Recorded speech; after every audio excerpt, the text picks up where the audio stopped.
오늘 본문은 마가복음 4장, 5장에서 이어지는 4개의 기적 가운데 4번째 기적 사건입니다. 앞서 21절에 보시면은 예수님께서 갈릴리 바다 건너편 거라사 지방에 가셨다가 다시 배를 타고 맞은편 가버나움 마을로 건너오셨습니다. 예수께서 바닷가에 계시는데 수많은 사람들이 예수께 모여들었죠. 그때 야이로라고 하는 사람, 이 사람은 회당장이었죠. 유대인의 회당에서 유대교 예배와 종교의식을 주관하는 유대교 지도자입니다. 이런 회당장 야이로가 예수님을 찾아온 겁니다. 그리고는 예수님을 뵙자마자 그 발 아래 엎드려서 간곡히 요청하죠. 23절에 내 어린 딸이 죽게 되었습니다. 오셔서 그 아이에게 손을 얹어 고쳐주시고 살려주십시오. 그러자 예수님은 간청하는 회당장 야이로와 함께 그의 집으로 향하시죠. 그런데 그 집으로 가는 길에 우리가 어제 보았던 혈루증으로 12년 동안 절망 가운데 살았던 여인 때문에 가는 길이 지체가 됩니다. 34절을 보면은 예수님께서 그 여인의 혈류병을 고쳐주셨죠. 병을 고쳐주셨을 뿐만 아니라 그에게 전인적인 샬롬과 영적인 평안의 복까지 주십니다. 34절에 이렇게 말씀하시죠. 딸아, 너의 믿음이 너를 구원하였다. 안심하고 가거라. 그리고 이 병에서 벗어나서 건강하여라. 예수님께서 이 여인에게 말씀하고 계실 때 35절에 보면 회당장 야이로의 집에서 몇 사람이 옵니다.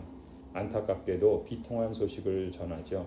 따님이 죽었습니다. 이제 선생님을 더 괴롭혀서 무엇하겠습니까? 예수님께서 그들이 하는 말을 곁에서 들으셨습니다. 그리고 36절에 회당장 야이로에게 말씀하시죠. 두려워하지 말고 믿기만 하여라. 예수님은 두려워하지 말고 믿기만 하여라 말씀하시는데 딸이 죽은 마당에 이제 믿음이 무슨 소용이 있겠습니까? 도대체 뭘 믿으라는 말씀입니까?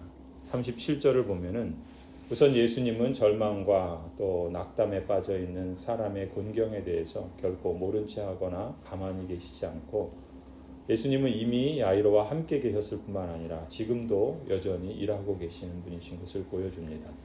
예수님께서는 제자들 가운데 3사람을 베드로, 야고보, 요한 3사람을 따로 부르시죠. 그리고 그들과 함께 회당장 야이로의 집으로 향합니다. 다른 제자들도 있었고 또 주위에 많은 사람들이 몰려들어서 따르고 있었지만 3사람 외에 그리고 야이로 일행 외에는 아무도 따라오는 것을 허락하지 않고 야이로의 집에 도착을 합니다.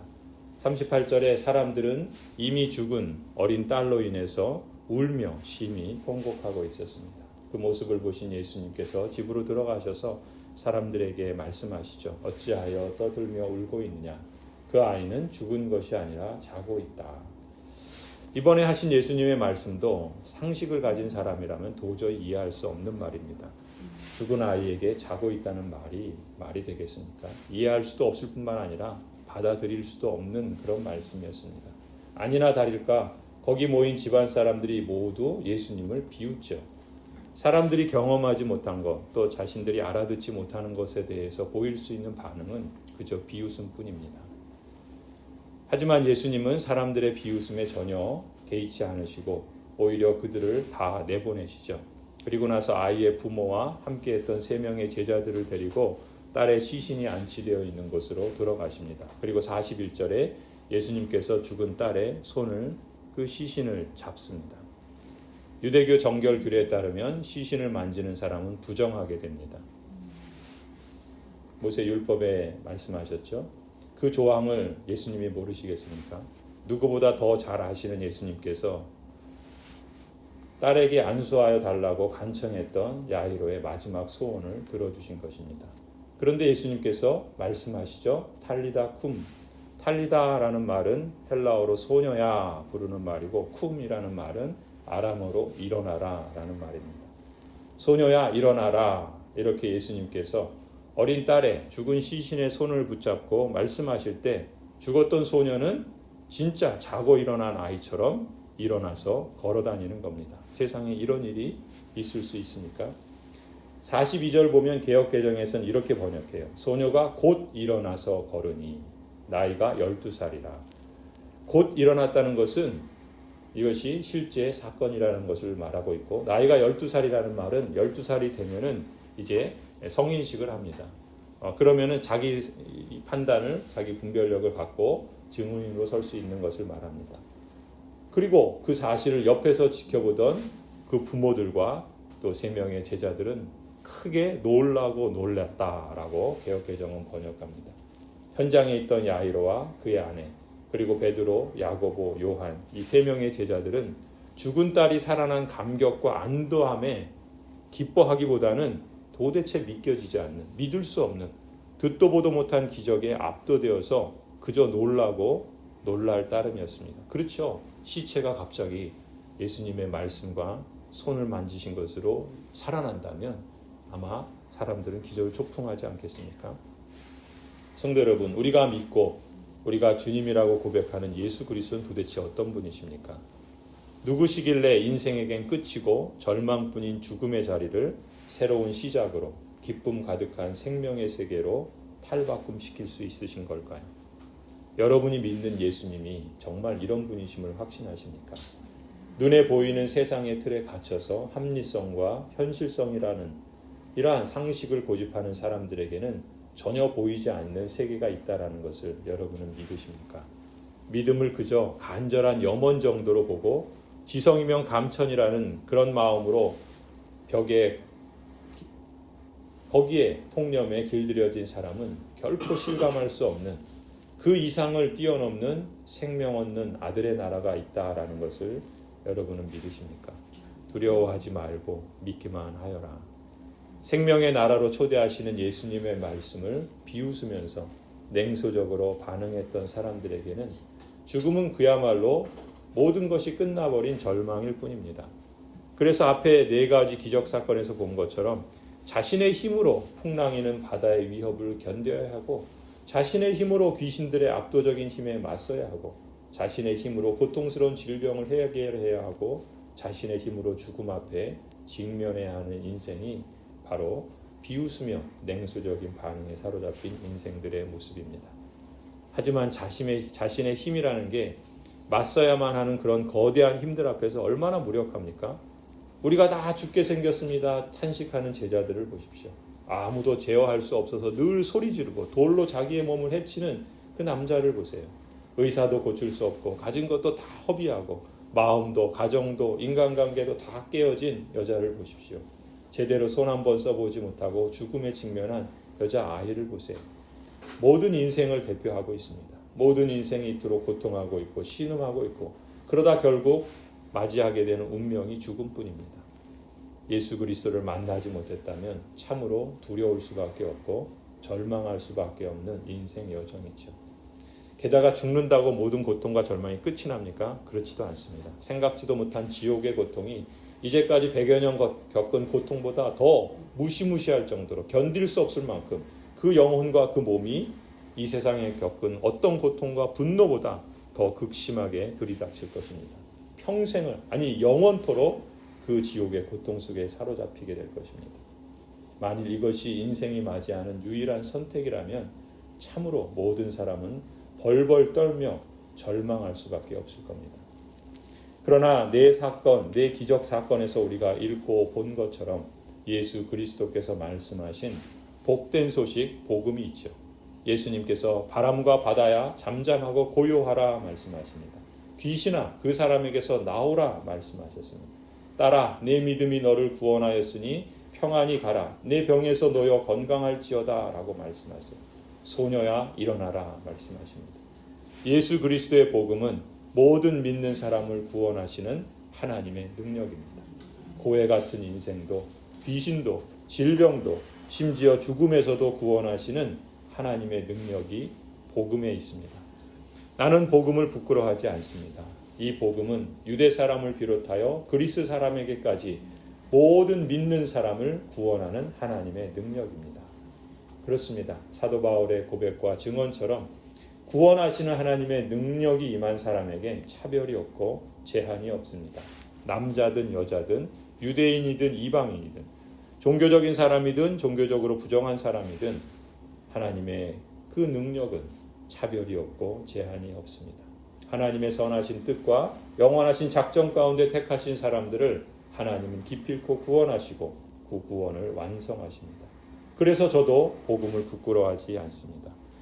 그런 우리를 그리스도의 사랑에서 그 무엇이 그 누가 끊을 수 있겠습니까? 환난입니까? 곤고입니까? 박해입니까? 굶주림입니까? 헐벗음입니까? 위협입니까?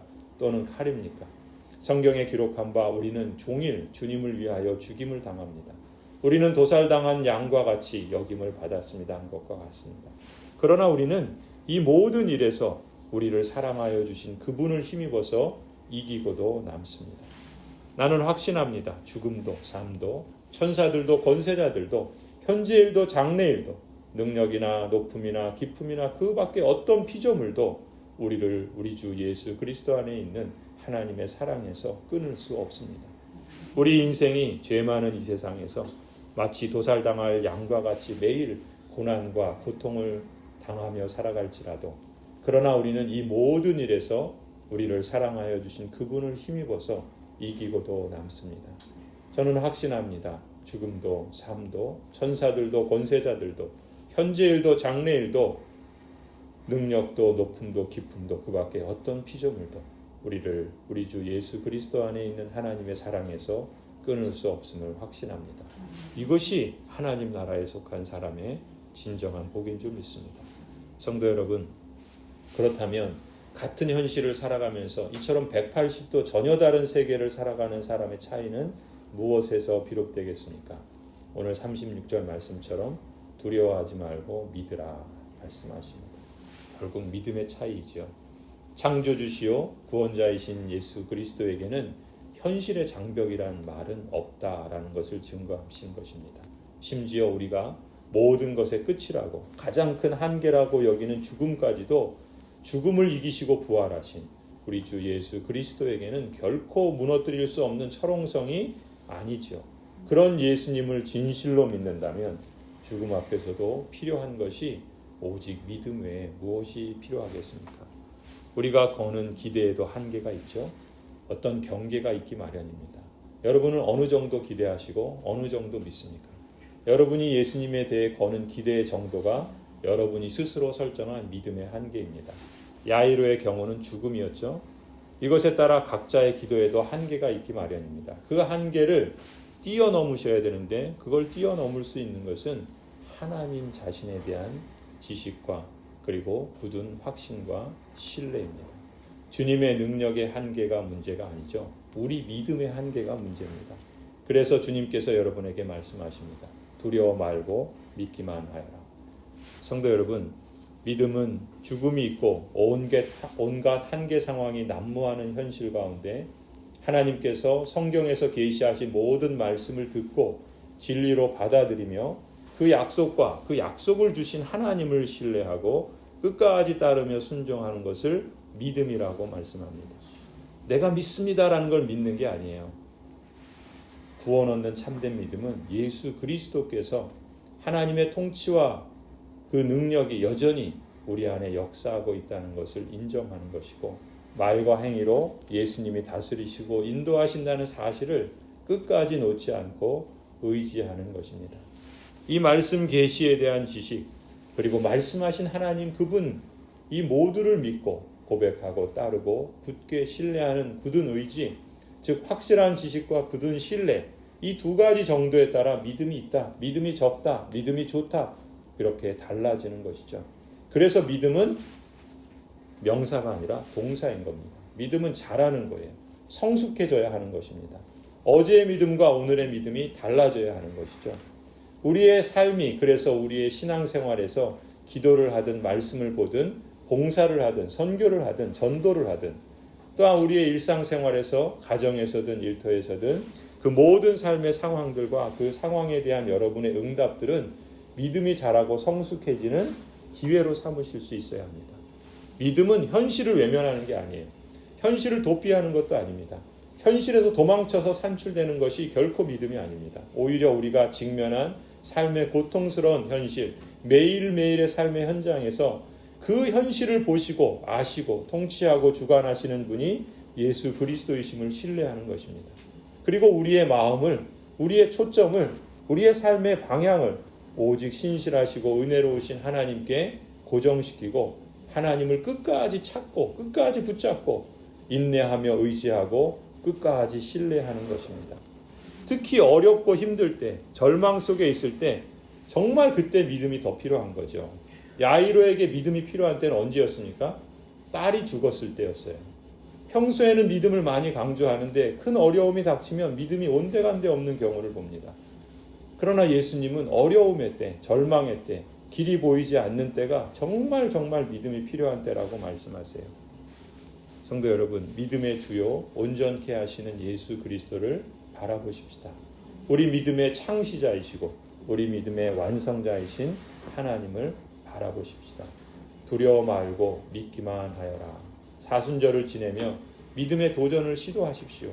예수 그리스도의 권위 있고 능력 있는 말씀에 믿음으로 응답할 때 믿음의 복, 응답의 복, 열매의 복, 은혜의 복을 충만하게 채워주실 줄 믿습니다.